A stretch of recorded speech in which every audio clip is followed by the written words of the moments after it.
오늘 남유다 왕과 또 북이스라엘 왕들을 이렇게 보면서 그래도 남유다 왕들은 여호와의 신앙을 끊임없이 지키며 절기도 지키고 여호와의 성전이 예루살렘에 있기 때문에 그래도 하나님 보시기에 정직히 행했던 왕들이 간혹가다 등장했습니다. 그런데 북이스라엘 왕은 아예 시작부터 다릅니다. 여로보암의 죄가 뭘까요?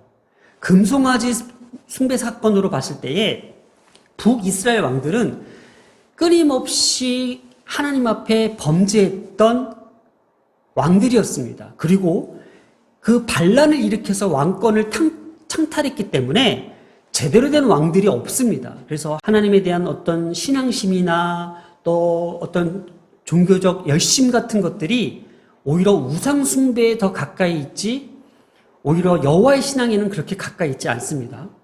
그런데 남유다가 여호사밧 시대 때에 북이스라엘 딸들과 정략 결혼을 하면서 하나님께서 이들의 종교적 혼합과 또 종교적 타락을 심판하시기 위해서 북이스라엘의 군대 장관이었던 예후를 등장시킵니다. 우리가 도표를 잠시 보겠습니다. 북이스라엘의 이 예후를 통해서 하나님께서 바알 숭배를 일삼았던 이세벨의 모든 가문들을 다 멸절시킵니다. 그리고 바알의 제사장들까지 완전히 멸절시킵니다. 그리고 이 바알 숭배 사상을 가지고 간 딸들이 남유다의 자식들을 낳으면서 이 자식들까지도 그 바알 숭배에 영향을 미칩니다. 그래서 이 예후가 남유다의 그 아들들, 특히 이 아하시아 때의 모든 그 가문들을 다 죽입니다. 그래서 아하시아의 어머니였죠. 아달랴가 7년 동안 남유다를 집권하게 됩니다. 그러면 이 유일하게 북이스라엘의 이 예후라는 인물은 나름대로 종교적 개혁을 펼쳤던 인물로서 북이스라엘에 뭔가 획기적인 바람을 일으켰던 사람이에요. 그래서 그 아들들 여호아스와 그다음에 요아스까지도 아버지의 영향을 받지 않았나라는 우리가 추측을 해 보았다라는 거예요. 그래, 이 북이스라엘에서 그 아버지 예후가 보여줬던 그러한 모습의 영향이 있었는지 이 여호아스도 그렇고 요아스도 그렇고 엘리사의 마지막 사역이든 또 하나님 앞에 간절히 구했던 이 인물들이 여호아스와 요아스였습니다. 특별히 이 요아스는 엘리사의 죽음 앞에 마지막 엘리사의 행위 예언을 들었던 인물이 요아스였습니다. 자, 우리가 여기까지가 이제 북이스라엘의 어떤 역사적 배경이었는데 우리가 지난주에 열왕기하 14장을 펼쳐보면서 이 아마샤라는 인물을 우리가 들여다보았다는 거예요. 아마샤가 이스라엘의 3대 선왕 중에 또 한 명이잖아요. 그래서 이 아마샤가 우리가 지난주에 뭐였죠? 여호와 보시기에 정직히 행했대요. 그런데 뭐예요? 산당을 제거하지 않은 것이 하나님 보시기에 온전하지 못한 거였어요. 근데 우리가 지난주 말씀을 한번 기억해 봅니다. 여호와 보시기에 정직히 행했던 이 아마샤가 나름대로 그래도 선방을 했던 것이 무엇이었냐면은 남유다가 에돔으로부터 끊임없이 공격을 당하고 끊임없이 괴롭힘을 당할 때에 학대를 당했을 때에 이 아마샤가 자신의 아버지 요아스의 비참한 그 죽음까지도 복수할 만큼 아마샤가 다시금 에돔에게 보복을 합니다. 그래서 에돔을 완전히 멸절시키고 그리고 다시 이스라엘 영토를 회복했다라는 내용이 지난주 내용이었어요. 그래서 우리가 지난주 말씀 열왕기하 14장 5절을 한번 볼게요. 5절에 이런 기록이 있습니다. 나라가 그의 손에 굳게 섬에. 자, 완전히 에돔으로부터 승리를 거머쥐었어요. 그리고 그의 부왕을 죽인, 부왕이 뭐야? 자기 아버지를 죽인 그 신복들을 다 죽였어요. 자, 그런데 이 아마샤가 그래도 선왕이라고 불렀던 게 뭐예요? 여호와의 말씀, 율법을 지켰던 자였어요. 6절을 볼까요? 왕을 죽인 자의 자녀들은 죽이지 않았어요. 왜 그랬을까요? 이는 모세 율법책에 기록된 대로 함이라. 그 모세 율법책에 기록된 게 뭐였어요? 자녀로 말미암아 아버지를 죽이지 말 것이요 아버지로 말미암아 자녀를 죽이지 말 것이라. 오직 사람마다 자기의 죄로 말미암아 죽을 것이니라. 그러니 아버지를 죽인 그 당사자는 죽였어도 그들의 자녀들까지는 죽이지 않았던 모세 율법책에 기록된 대로 행했던 자가 아마샤였어요. 잘 기억하셔야 됩니다. 오늘 이 아마샤가 딴짓을 해요. 이렇게 여호와의 율법을 잘 지켰던 사람이 왜 오늘은 딴짓을 했을까? 그것이 이제 지난주의 말씀과 연관되어 있다라는 거예요. 자, 이렇게 아마샤는 자신이 이스라엘의 왕으로 등극하면서 이스라엘을 굳건하게 했으며 아버지의 복수까지 다 마무리했고 이스라엘 영토를 회복했기에 이젠 보이는 게 없나 봐요. 오늘 이 아마샤가요, 북이스라엘 왕에게 도전장을 내밉니다. 야, 우리 한판 붙자. 이렇게 내용이 나와요. 한번 보겠습니다. 8절. 아마샤가 예후의 손자 여호와스의 아들 이스라엘 왕 요아스에게 사자를 보내 이르되 오라 우리가 서로 대면하자 이렇게 얘기합니다. 우리가 한판 붙자. 그러니까 이 아마샤가 이제는 에돔도 이겼겠다. 나라도 굳건해졌겠다. 이젠 북이스라엘까지 점령해 볼까? 이런 의미가 있었을까요? 그런데 오늘 이 문맥에 비밀이 숨겨져 있습니다. 어떤 비밀일까요? 이상하죠? 요아스에게 전쟁을 도발했는데 예후의 손자라고 합니다. 예후의 손자. 여호와스의 아들 이렇게 얘기했습니다. 우리 도표를 한번 볼까요? 예후의 손자. 북이스라엘의 이 요아스의 위치가 아버지 여호와스와 할아버지죠. 예후를 등장시켰어요. 왜 그랬을까요? 우리 예후와 이 아하시아의 관계를 거슬러 올라가야 됩니다. 자, 8절에 이 예후는 그 당시에 바알을 숭배하고 바알을 믿고 있었던 모든 사람들은 다 멸절시켰다고 했죠. 이때에 북이스라엘 딸들이 남유다의 왕들과 결혼을 하면서 이 남유다의 왕들도 그 자신의 부인들의 신앙과 부인들의 어떤 그 이방 종교에 영향을 받아서 같이 거기에 엎드렸던 거예요. 그때 이 예후가 남유다의 아시아의 모든 형제들까지 다 죽여요. 자, 그것이 열왕기야 10장 13절에 기록되어 있습니다. 한번 보겠습니다. 예후가 유다 왕 아하시아의 형제들을 만나 묻되 너희는 누구냐 하니 대답하되 우리는 아하시아의 형제라. 이제 왕자들과 태후의 아들들에게 문안하러 내려가노라. 이르되 사로잡으라 하매 곧 사로잡아 목자가 양털 깎는 집 웅덩이 곁에서 죽이니 42명이 하나도 남지 아니하였더라. 이때 예후가 아하시아를 완전히 다 멸절시킵니다. 그럼 아하시아가 누굴까? 또 거슬러 올라와 봐야 됐죠? 자, 찾아봅니다. 도표를 다시 한번 들어보겠습니다. 자, 아하시아 누굴까요? 바로 13절에 이렇게 기록되어 있습니다. 오늘 13절을 한번 보겠습니다. 13절에 아하시아의 손자 요아스의 아들 유다왕 아마샤. 자, 예후와 아하시아의 관계를 한번 보겠습니다. 예후는 아하시아를 죽였던 사람이었어요. 그리고 아하시아의 손자 요아스의 아들 유다왕 아마샤가 자신의 할아버지 때에 있었던, 조상에 있었던 그것을 복수하려고 요아스를 지금 자극한 거예요. 자, 예후와 이 아하시아가 벌였던 그때의 당시의 상황들을 지금에서야 아마샤가 그 손자였던 요아스에게 전쟁을 도발하고 있다라는 거예요. 참 이상하죠? 분명 조금 전까지만 해도 모세의 율법에 따라서 그 아버지가 지었던 죄는 그 자식에게 물지 않겠다고 했던 신명기의 그 말씀을 지켰던 아마샤가 아니 할아버지 때 있었던 그것을 왜 지금 이것을 들춰내면서 전쟁을 일으키려고 했을까라는 거예요. 이거를요, 북이스라엘의 이 요아스의 그 말이 너무나도 멋진 말을 하고 있습니다. 너무나도 타당한 말을 하고 있습니다. 북이스라엘의 이 요아스 왕의 말은 우리가 들어야 됩니다. 들을 필요가 있습니다. 들을 가치가 있습니다. 한번 들어보겠습니다. 자, 이렇게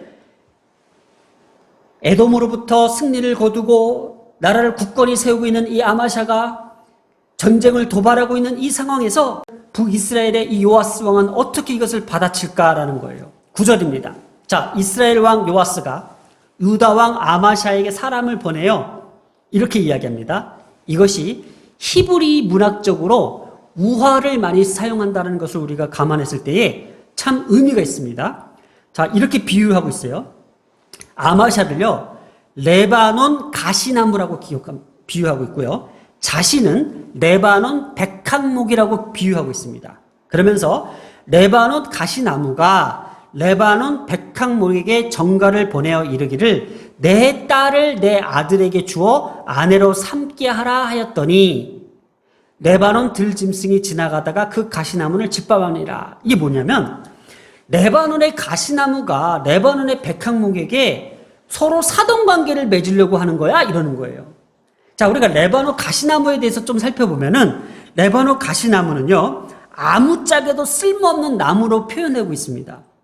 그래서 성경에서는요, 저주와 심판의 상징을 갖고 있어요. 레바논 가시나무는요, 가시가 많고요, 비닐이 달려 있어서요, 초목에서 작은 잎사귀 3개나 5개 정도가 달려 있는 게 전부예요. 그래서 이렇게 머리카락 같이 생겨서 그늘조차 내기도 힘든 아무런 쓸모없는 나무가 가시나무라고 표현하고 있고요. 반대로 이 백항목, 자신을 백항목이라고 지금 얘기하고 있죠. 이 백항목은요, 정결한 의식을 갖고 있는 나무예요. 성전 건축할 때에 재료로 많이 쓰이는 나무가 이 백항목입니다. 따라서 이 백항목은 성경에서 영광, 그 다음에 고귀한 신분, 그리고 하나님의 축복받은 사람이라고 쓰입니다.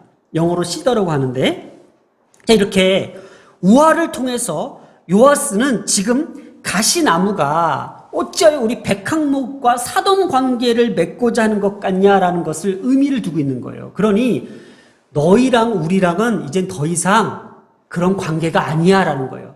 어쩌면 아버지 때, 할아버지 때부터 그런 관계 속에서 우리가 우리가 친밀한 관계가 있을 수 있었으나 지금은 적대적 관계야. 서로 우리는 연합할 수 없는 관계야. 이렇게 이야기하고 있어요. 이 얘기가 왜 나왔냐면요. 사실은요, 이 아마샤가요, 역대하 25장에 기록되어 있는데요. 아버지의 복수를 위해서 에돔을 칠 때에 북이스라엘 병력들을 10,000명이나 고용했어요. 100달란트를 주고 10,000명 정도를 고용해서 사실 그 전쟁이 치를 수 있었던 거였는데, 지금 와서는 갑자기 아마샤가 야, 이제는 우리 다 필요 없고 붙자 하면서 도발을 한 거예요. 그러니 북이스라엘 왕 입장에서는 그래? 알았어. 더 이상 우리는 사돈관계도 뭐든 아무것도 없어. 지금부터 이제 전쟁이야. 근데 너 한 가지 이거 알아야 돼 이러는 거예요. 너가 왜 지금 이렇게 도발하는지 알아? 내가 그거 알려줄게. 이렇게 충고하는 내용이 충격적입니다. 어떻게 알았을까? 바로 10절입니다. 내가 에돔을 쳐서 파였으므로, 잘 들으세요. 빨간 줄, 마음이 교만하였으니 스스로 영광을 삼아. 스스로 영광을 삼아. 그러니까 이 북이스라엘 요아스 왕 입장에서는 이 사람이 지금 에돔으로부터 승리를 거뒀다고 했으니 마음이 교만해져서 스스로 영광을 삼아 이렇게 합니다. 스스로 영광을 삼아. 이 영광을 삼다라는 것이 직역을 하면은 너는 그 영광으로 만족할지어다. 그냥 너는 그 영광이 끝이야. 그리고 마음이 교만하였으면 내 마음이 너를 들어 올렸다. 높이 올렸다라는 뜻을 갖고 있어요. 그런데 지금 10절을 끝까지 읽어보겠어요. 너와 유다가 함께 망하고자 하느냐라고 합니다. 이때 망하다라는 뜻을 우리가 봐야 돼요. 이 망하다라는 뜻은 떨어지다, 돌진하다라는 의미를 갖고 있는 나팔의 그 완료형이 결합된 내용이에요. 히브리어 원문 나사란 뜻은 높이 들어 올리다는 뜻을 갖고 있고, 너는 유다가 함께 망하다는 뜻은 떨어지다라는 나팔이라는 뜻을 갖고 있어요. 자, 이것은 동시에 같이 썼다라는 건 뭐예요? 아마샤의 교만이 정도가 높이 올라가면 올라갈수록 그 떨어짐이 상징이 되는 멸망의 정도는 그만큼 크다라는 사실을 이야기하고 있어요. 북이스라엘 왕 요아스의 말이 오늘 참 마음에 와닿습니다. 들을 만한 가치가 있어요. 맞습니다. 오늘날 우리에게도요, 뭐 조그마한 하나님께서 기도 제목 들어줬다고 해서, 뭐 조그마한 하나님께서 우리에게 은혜를 주셨다고 해서 마치 그것이 전부인 양 스스로 영광을 삼아 이것을 직역하면 뭐라고요? 너는 그 영광으로 만족할지어다. 넌 그게 끝이야. 그것뿐이야. 그러나 우리가 늘 하나님께서 주시는 것에 대해서 우리가 읽어놓은 그 모든 일들 중에서 뭐예요? 늘 하나님 앞에 겸손할 수 있어야 된다는 거예요. 마음을 들어 올리지 말고 마음이 높아지지 말라는 뜻이에요. 마음에 와닿는 것이 우리가 이제 뭐 이번 주가 이제 수능 기간인데 정말 우리가 열심히 기도해서 뭐 좋은 결과를 얻었다고 칩시다. 좋은 대학을 갔다고 칩시다. 마치 그것이 전부인 양 우리 마음이 막 들어 올려지고 높이 올라갈 수 있습니다. 그러나 그것은 하나의 과정일 뿐이고 앞으로 하나님께서 우리의 인생을 통해서 차근차근 하나하나씩 이루어 나가실 그 일들을 생각하면은 그것이 전부가 아니라는 것을 우리가 알고 그것을 통해서 우리가 교만해질 필요가 없다라는 것을 다시 한번 하나님께서 오늘 우리에게 주시는 메시지인 것 같아요. 그래서 우리가 아마샤처럼 그 에돔으로부터 전쟁 한번 이겼다고 해서 마음이 교만해지고 스스로 영광을 삼아서 지금 북이스라엘에게 도발했다는 그 자체가 그 요아스 왕 입장에서는 너무나도 기가 막히고 어리석어 보였다는 거예요. 자, 이렇게 우리가 요아스 왕의 이 말을 다시 한번 기억하면서 아마샤의 이 변심은 어디서부터 왔을까라는 것을 봅니다. 오늘날 우리에게도 참 와닿을 수 있기 때문에 우리가 마지막 이 말씀을 정리하면서 잘 한번 생각해 보기를 원합니다. 자, 분명히 아마샤는요, 지난주에 여호와 보시기에 정직히 행했다고 했습니다. 그래서 모세의 율법에 따라 그것을 막 지켰던 사람이었어요. 그런데 오늘 와서는 갑자기 마음이 교만해지고 스스로 영광을 삼아서 왜 이렇게 돌변했을까?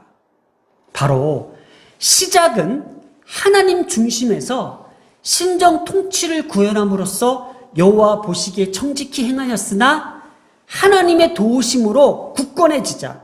에돔을 이긴 게 자기가 이긴 게 아니잖아요. 우리가 지금 이렇게 건강하게 예배드릴 수 있는 거, 우리 자녀들이 이렇게 잘 살 수 있는 거, 부모의 역할도 있지만 하나님께서 양육하시고 하나님께서 길러내신 거잖아요. 근데 스스로 영광을 삼아 어떻게 해요? 하나님의 통치의 어떤 기준에서부터 자신의 기준으로 옮겨진 거예요. 그러니 유다를 다스려 나가는 교만의 늪에 빠지고 만 거예요. 자, 오늘 이걸 잘 들으셔야 돼요. 제가 조금 전에 얘기를 시작할 때에 우리의 자녀들이 어렸을 때는 부모의 중심에서 벗어날 수가 없었어요. 그래서 항상 엄마 아빠 중심에서 살다가 이젠 자신들이 조금 세상에 눈을 뜨게 되고 성숙하게 되다 보니까는 자신들의 기준이 하나씩 생기기 시작한 거예요. 그러다 보니까는 부모와 생각과 이해의 관계들이 충돌하게 될 때가 있고 마찰을 빚을 때가 있는 거예요. 이때부터 멀어진다라는 거예요. 자신의 생각들로부터. 그리고 지금 이 아마샤도 분명히 처음 시작은 여호와 보시기에 정직히 행했던 건 뭐예요? 하나님 중심에서 하나님의 도우심을 구하고 하나님의 붙드심을 바라면서 하나님의 통치 기준에서 이제는 내가 할 수 있어라는 자신의 기준이 생겼다라는 것이 큰 문제가 생겼던 거예요. 이때에 바로 교만해질 수밖에 없었던 그 교만의 늪에 빠지고 말았던 것이 오늘 아마샤가 보여줬던 그 모습과 북이스라엘 요아스 왕이 지적했던 내용을 우리가 기억할 수 있다는 거예요. 그래서 뭐 자녀들이 잘못됐다는 것이 아니라, 우리가 지금 어떠한 중심에 사로잡혀서 살아야 될까라는 거예요. 바로 하나님 중심에서 우리가 그 기준점을 잡아야 되는 거예요. 그래서 저는 오늘 위치라는 단어를 좀 쓰고 싶어요. 내 위치가 지금 하나님의 중심에 있는지 아니면 내 자신에게 있는지. 그래, 내가 열심히 했어. 내가 잘났어. 내가 기도 많이 했어. 내가 새벽 기도 드렸어. 내가 철야했으니, 내가 성경 많이 읽었으니 하나님께서 내게 모든 기준이 나한테 맞춰지는 거야. 내 기도 들으셔야 되는 거야. 우리 자녀들 좋은 대학 가야 돼. 우리 자녀들 성공해야 돼. 내 기도 들어주시옵소서. 그래서 모든 기도가 자기 중심적으로 기도를 하게 되고 자기 중심적으로 그 기도가 이루어졌을 때에 그 교만들이 싹 타 올라오고 그 교만들을 말미암아 스스로 영광을 삼아버린다라는 거예요. 아니라는 거죠. 우리가 잘나서가 아니라 모든 것이 하나님의 중심에서부터 시작된 것이고 하나님의 중심이 기준점이 되어야 된다는 것이 오늘 위치적 관점이 그렇게 중요한 거예요. 우리의 자녀들이 조금은 자신의 생각과 자신의 어떤 관점이 옳다 하더라도 아직은 그래 부모의 생각을 벗어나서는 안 된다는 것이 또 하나의 교훈인 것 같기도 하고 그것은 뭐 가정 안에서 벌어지는 어떤 이해관계가 다를 수가 있기 때문에 지금은 우리가 신앙적으로 보자라는 거예요. 신앙적으로. 오늘 핵심 말씀은 하나님의 통치 기준에서 자신의 기준으로 바뀔 때 교만의 늪이 우리를 기다리고 있다는 것을 아시기 바랍니다. 언제든지 우리가 그 교만의 늪에 빠질 수 있다는 것, 바로 하나님의 통치 기준에서 자신의 기준으로 바뀔 때. 그래서 오늘 우리는 어떻게 해요? 이 말씀을 가지고 내 생각이 옳고 내 방식이 옳더라도 모든 것이 하나님의 중심에서 그 기준을 가지고 기도하고 부르짖고 간구하며 하나님의 뜻에 순종하며 하나님 뜻대로 살고자 노력하는 우리 모두가 되어야 된다라는 겁니다. 아멘. 오늘 잠시 교만했던 우리의 마음들을 다시금 옮겨다 놓는 그런 귀한 시간 됐으면 좋겠습니다. 저도 마찬가지죠. 때로는 어느 순간에 하나님께서 내 소원을 들어주셨어. 내 기도를 들어주셨어. 그러나 그것이 내 중심이 될까봐, 내 기준이 될까봐 이제는 그만 갖다 놓겠습니다.